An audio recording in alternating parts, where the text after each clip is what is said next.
What's up, guys? It's Rey-Jay back with another video. And this one I want to break down what's happening with SPY, Tesla, Nvda, the QQQ, and a couple of other tickers.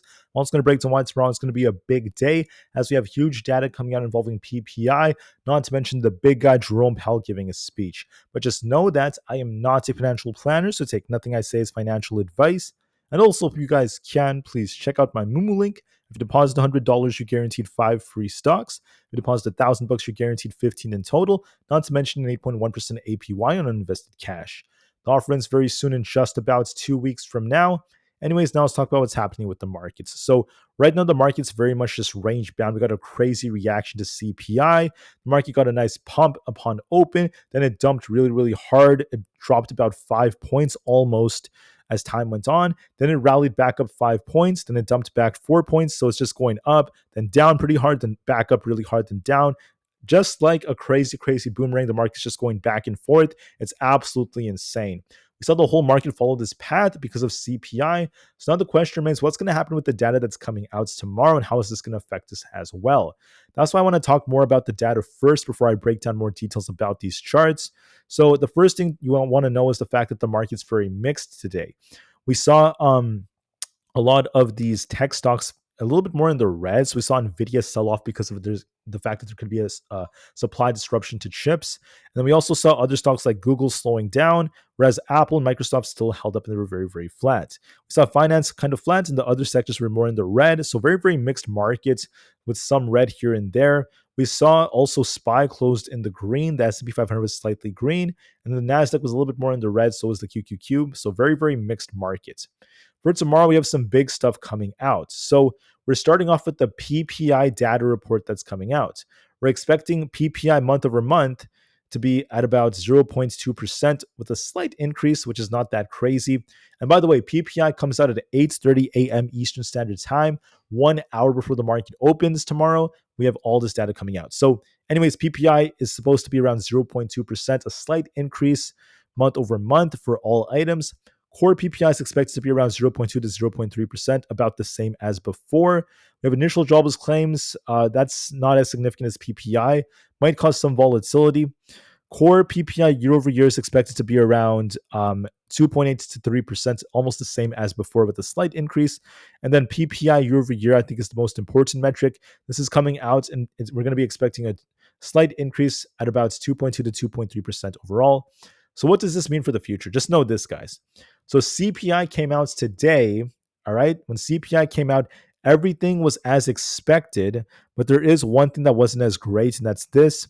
Inflation year over year for all items was at 2.6%. That was what we were expecting, but that was a slight increase. So everything else was basically the same with a slight increase in year over year inflation. That's why when you look at the data like this, you guys can see this. Core CPI was flat, but then when CPI came out today, there was a slight increase in all items.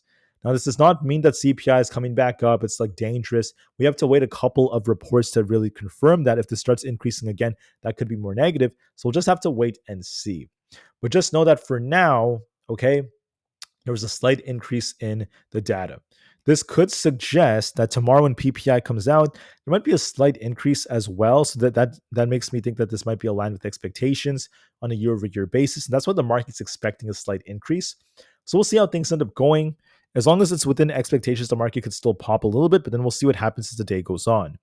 On top of this, as time goes on, we have a couple of bill auctions. And then at 3 o'clock p.m. Eastern Standard Time, very, very close to when the market closes, about an hour before market close, we have the big guy, Jerome Powell, giving a speech. Whatever Jerome Powell says could shake the markets. If he says anything about the economy, it could cause a big move. So we'll see what Powell ends up saying, so get ready for his speech at 3 p.m. Besides that, as far as earnings goes, just know that for Thursday, which is tomorrow, we have Disney announcing its earnings, and for Friday, we have Alibaba. After the market closed today, we just got Cisco, so let's just talk about that real quick. Cisco did relatively well, but it wasn't really enough to wow investors. We had their earnings. Their EPS was at about 91 cents a share. That was above expectations of 87 cents. And the revenue was at 13.84 billion, above expectations as well. Their guidance was the same as before. That's why the share price was kind of flat. And then their full year revenue is actually very close to before as well. It's not really much of a change. So that's the reason why it didn't really affect the share price too much. It actually came down a little bit.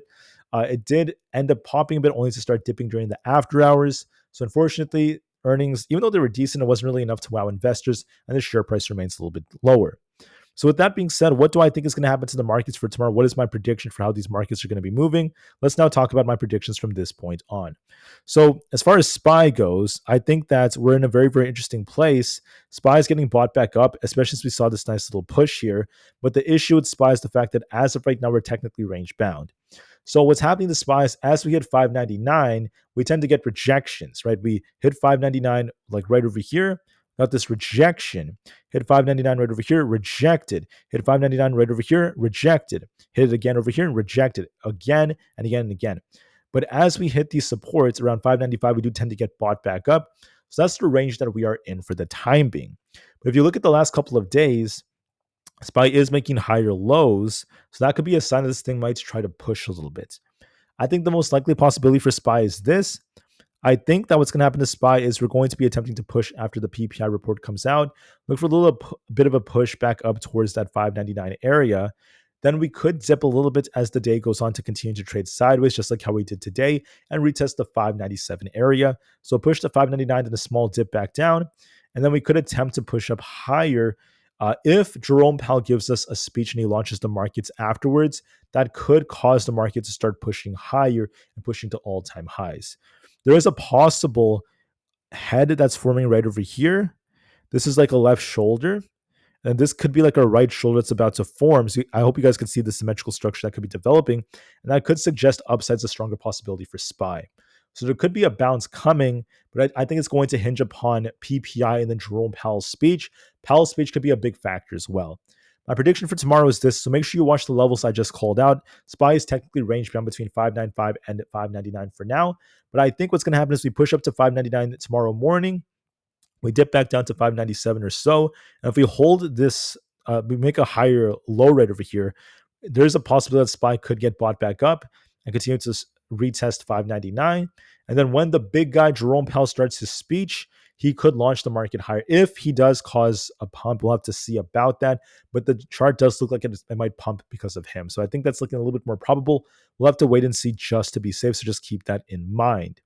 For other factors out there, we have essentially ES. ES is trading sideways within a range, but like I said before, there could be an inverse head and shoulder. So this could be like our head, this could be like our left shoulder, and we could be forming like a right shoulder to start pushing higher, possibly. Just a possibility. If we lose 6,000, we're going back down to 59.97. If we hold support here, we could try to push higher. Break past 60,036, and I think we go all the way back up to this imbalance towards 60,050. I think the most likely possibility is we push tomorrow morning to 6,030. We dip as the day goes on to about the 6,000 flat area, and we trade sideways for some time. But then as we get closer to Powell's speech, if he launches the market, this could start pushing for those highs if he launches us. We'll have to wait and see if the guy ends up launching us. I'm not a fortune teller. I don't know for sure what Jerome Powell is going to say, but just to be safe, that's looking very, very possible. For Nvda, because of the chip disruption, okay, this might dip a little bit more before it tries to bounce.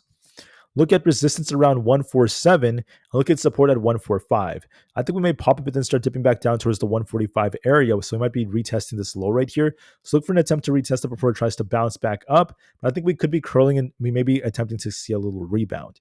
I think the most likely case for Nvda is we kind of pop a bit to about 147, then we dip closer to 145 and we continue to trade sideways for some time. But then if Jerome Powell, the big guy, causes a bounce, we'll have to see about that. That could cause a bounce towards the end of the day, so we'll have to see about that. For Bitcoin, we're bullish. We're making higher highs and higher lows. Tomorrow morning, I anticipate a push that's coming back up to this imbalance. So the 91,300 to 92,000 area for a small push. Then we could reject and start dipping back down to 90,000 before it tries to push even more. So watch and see if that ends up being the case. Look for a pump to start things off. Then we'll see what kind of reaction we get. And then that's going to be very important for us, at least moving forward. So look for 91,300, a little bit of a dip afterwards and a continuation higher as the most likely cases. As far as Tesla goes, we are range bound for now. The reason why it's range bound is because we had some negative news involving the Cybertruck getting a recall. And then we also had like the way the market was responding. Tesla also is slowing down because it already pumped so much. But we'll see if we're forming a double bottom here to start a rebound or not. Tesla looks to me like it's going to attempt to push higher. If we manage to break past 340, we're bullish. We could be pushing back up to the 350s. If we lose 320, we're looking for a dip back down towards 325. Sorry, if we lose 320, we're looking for 315. Excuse me, guys, about that. So I think what's happening in Tesla is we might actually dip a little bit right over here. We might actually dip back down towards 325. And if we hold support, this could attempt to get a rebound and a move back up to 340 for a bounce. And if Jerome Powell launches this, we could even start launching even higher for the 350s. If we get a rug pull here, we could be dipping lower. And if we lose 320, we will turn a little bit more bearish. I think tomorrow what's going to happen is Tesla pops and starts dipping a little bit, retest this liquidity, and remains range bound between 320 and 340 for some time. But then later on during the day, if the big guy launches the markets, we could see Tesla follow the trend, start pushing back up for the 350 area. For other factors out there, we have NQ. This is range bound right now, going back and forth, back and forth, back and forth. We have a tendency of rejecting off 21,275, and we tend to get bought back up around the support at 21,100, very close to our 200 EMA. I think that NQ will most likely see a rejection and dip a little bit lower towards 21,125 or so. Then we could attempt to rebound again and just remain range bound. There is a risk of it dipping lower, though, if we lose 21,100 and we close below that on a 4-hour basis. But as of right now, it's not looking that probable. I think that we dip a little bit and we get very close to the 21,100 area. And then we could attempt to rebound as time goes on to 21,200 and continue this push. Look for a small dip to 21,100, then maybe a bounce as time goes on for sideways price action for NQ. For the QQQ, it's also very sideways. I say that because when you look at these levels, right, we're just trading around our EMAs. So we tend to reject off 515 and we tend to get bought back up around 511. I think we might try to push for 514, dip back down to 511, just continue to trade sideways for some time. And we'll see if we get a big break or not. So give this the time it needs, as we're going to be very patient. So look for a push for 514 and dip back down to 511. We just trade sideways most likely. And we'll see what kind of reaction we get depending on Jerome Powell's speech. I think PPI launches this up a little bit higher for 514, a dip back down as time goes on, back down to our demand zone, and then we just continue to trade sideways. Jerome Powell might cause a pump. We'll have to see about that. If he does, this could see a nice accumulation. The inverse head and shoulders is, I guess it's possible on the QQQ. We'll have to see about that. This could be like a head. This could be like a left shoulder, and then we could be forming like a right shoulder before it tries to push. We'll see about that. I'll be very patient nonetheless. As far as Apple goes, just know that Apple is doing a good job at holding up. We might dip a little bit lower for about the 225 area. We'll see if we get a bounce back up to 226. Look for a little bit more downside for the 225 zone, very close to where this 50 EMA happens to be. And then if that fails us, we could dip a little bit lower.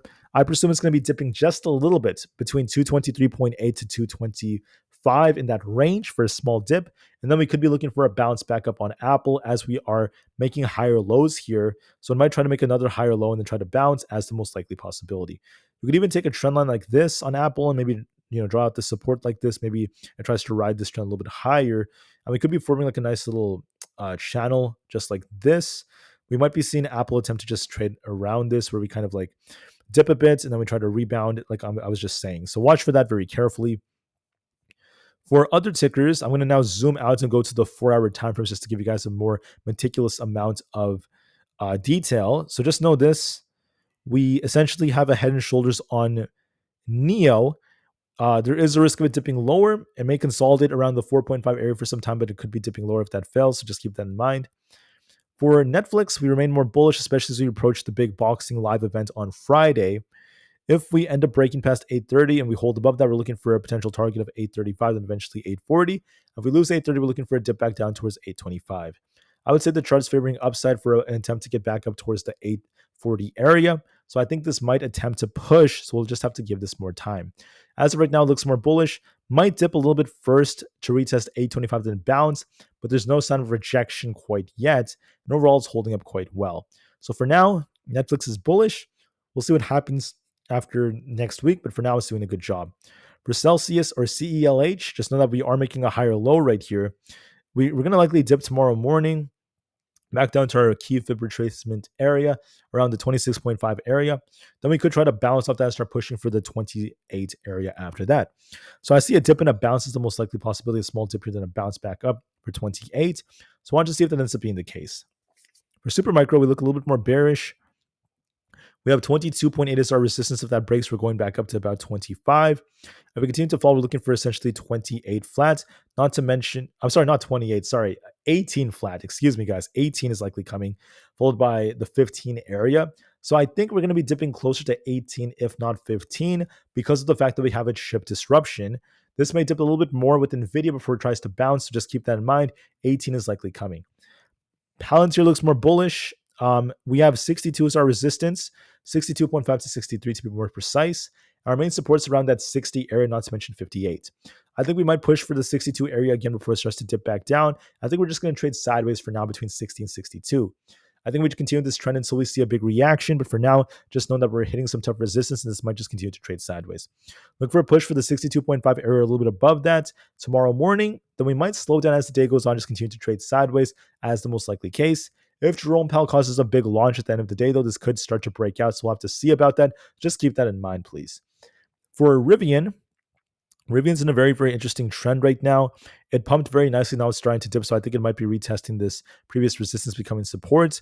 I think that 11.7 could be coming, not to mention 11.5. And we'll see if we get a bounce after that. So look for a little bit more downside and see if we get a bounce. I think that's going to be the most likely case in my opinion. For SoFi, we're going to be likely dipping a little bit. We'll have to see if we break past 14 or not. I think that the odds are now favoring a move back down towards the support around the 13.2 area. And we'll see if we get a bounce. So look for some more downside and see what kind of reaction we get. For the IWM Russell 2000, we have resistance around 236. If we start dipping lower, we're looking for essentially 233.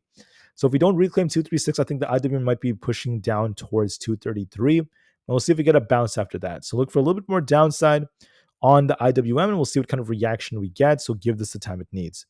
I think downside is very possible for the Russell, and we'll see what kind of reaction we get. But just keep that in mind. It looks a little bit more bearish. AMD is more bearish now because of the chip disruption. We'll have to see if we reclaim 40. If 40 is reclaimed, we could go back up to 42. If we don't hold above 40, I'm looking for essentially 138 as our potential targets, not to mention 136.5. I think the 138s are coming, if not a little bit below that, before it tries to bounce. It's the most likely possibility. We'll see if that happens during the pre-market, so we'll see how that's being affected. ARM is also affected by this. We have this wick that's going to drag us lower towards the 134 area. We'll see if we reclaim 138. Otherwise, we're likely coming all the way down to 134 and then all the way down to like 132.9. So we're going to be likely dipping a little bit lower before we try to bounce. So give this some more time. For the Coinbase, we have not fully filled this gap. I do think it might fill this gap. Look for a push tomorrow morning with PPI data coming out to 300. Then it could get a rejection. If it rejects and we don't hold above 287, we got to hold 287, by the way. If we don't hold that, we come back down to fill this gap most likely. So look for a push in the morning to 300. If we reject, we come back down to about 287. We'll see if we hold above it or not. If we don't hold it, I do see that gap to get filled very soon. So just keep that in mind. Amazon looks bullish to me. I think there's a good chance it's going to try to push higher for that 216 target. But if we lose 214, we're looking for 212, which is previous resistance becoming support. So look for more upside for 216. We'll see how things end up going. For Meta, we're trading sideways right here. We'll have to see if 581 breaks. If not, we could be dipping back down for essentially 578. I think the odds do favor some more downside. 578 could be coming. We'll see if we bounce. So look for a little bit more of a dip. Microsoft is looking more bullish on the other hand.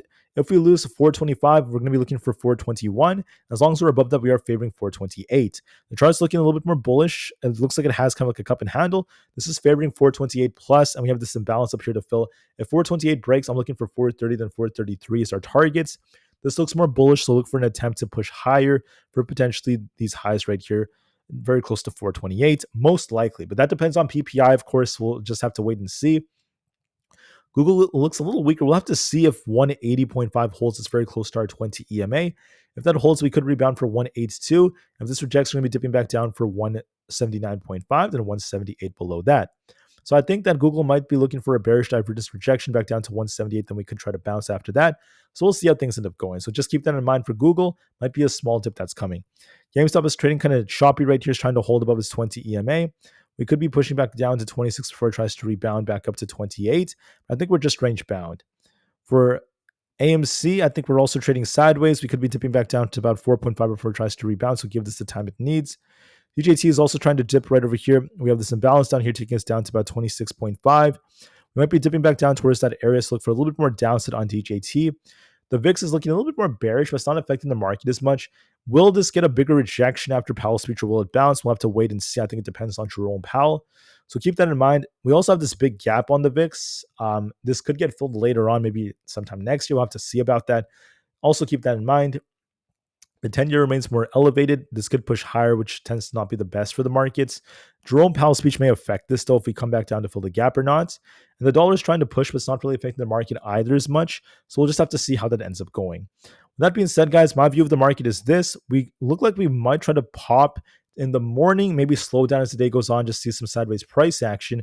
But the charts could be set for a bigger bounce. If Jerome Powell gives us that bounce, then I do anticipate a bigger move, and we could be trying to revisit all-time highs all over again if he gives us that bounce. That looks like a little bit more of a stronger possibility to me, somewhat more probable, but just to be safe, we'll watch our levels and we'll see what Jerome Powell says. Just know, guys, I am not a fortune teller. I don't always know what's going to happen to the market. Sometimes unexpected things can happen. I don't know what Jerome Powell is going to say 100%. I don't know exactly what's going to happen with the PPI report. So don't throw stones my way if I am incorrect about my predictions for tomorrow, because it's very tricky to predict all this data. But I gave you guys the most logical assessment based off the charts and what's very probable based off historical data, as Jerome Powell has been pumping the markets over the last couple of times he spoke and other factors like that. So keep that in mind, guys. We'll see what happens. I thank you all so much for listening. Please have a good night and peace out.